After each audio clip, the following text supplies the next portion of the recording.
My question is to Owaisi ji. Your speech is markedly different from the previous three speakers, all of whom spoke about their contribution to India, particularly as is known that Aruna Roy, who she doesn't seem to think so, but I believe that she's done it at supreme sacrifice. All three of them spoke of what they have given to India.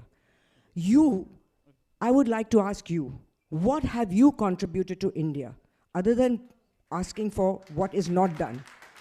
With all due respect, I must ask you, you are behaving like a Jawai.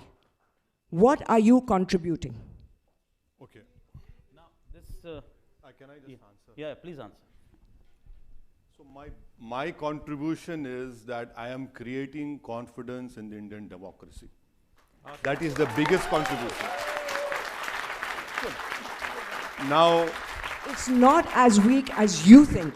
We have I'm the sorry, confidence. I'm sorry, Madhu, I'm not debating let him with you. answer. Yeah. I'm not debating with you. Please have the patience. You might dislike my answer, but I will keep on ensuring that you dislike me. Now, my biggest contribution is that I am creating confidence in the Indian democracy. My whole struggle has been and will be to ensure that the Indian Constitution becomes a living document. And now, thirdly, what have I done for democracy? I would invite you to come to Hyderabad.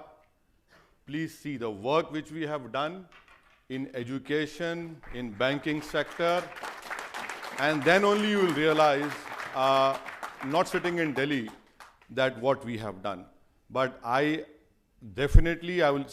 will ensure that more confidence is created in democracy. Thank you. Okay. With all due respect, I like to say we have only one nation and we all Indian. There are no Muslim and Hindus. It's all what we are listening and hearing from the media, and leaders they are dividing us. And we do understand we have only one nation. My question to you, do you not think you are wasting a lot of your energy? No, I will not say time, because this is your job, to criticizing government or your oppositions, who you are, So I like to know what's your plan to solve Indian terrorism issues. We have a lot of employment issues and so many other issues.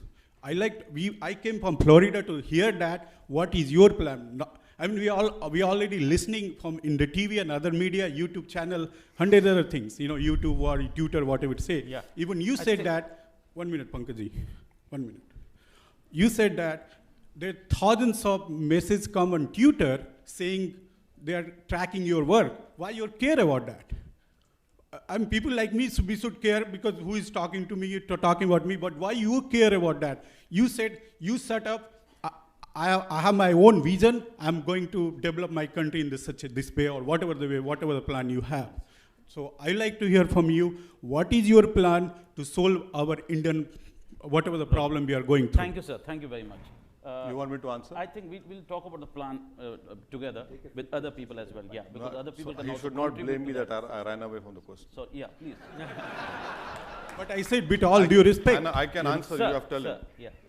He is a lawyer and he is a politician. So, it's like delight for a TV anchor. Pankaj, we did not come here for listen as a politician. Let me in half a minute. No. It was a politics. It was decided. It's in your agenda. He was supposed to speak about politics and he did. And we thank him.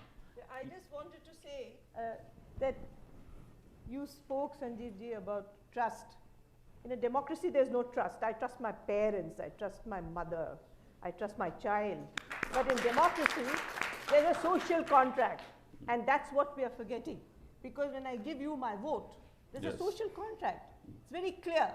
I'm giving a vote on some conditionalities.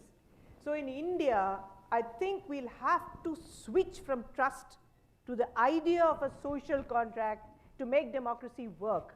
And in that, we'll become a mature democracy, because then we'll ask for delivery of issues we voted an individual for. And what JP talked about, which is federalism, or what we call participatory democracy, is only possible if there is a social contract. And Mr. Owaisi or anybody else who stands for election and gets elected is answerable to his people, and he will have to answer to his people. And of course, Added to this in India today, there is great need for dissent and for tolerance of dissent. And I don't know what happens to him and his Twitter account, but I certainly know that when I talk about poverty, I'm not talking about religion. When I talk about poverty, when I talk about the welfare state, when I talk about the need for allocation of more resources to people, when I critique certain policies the government is bringing without adequately enforcing or understanding that it will fail, when I talk about poor people dying, when I talk about 3 lakh names disappearing from the list of pensions in Rajasthan, I'm accused of being not anti-national, but a person without any sense of nationalism. There's a midway between.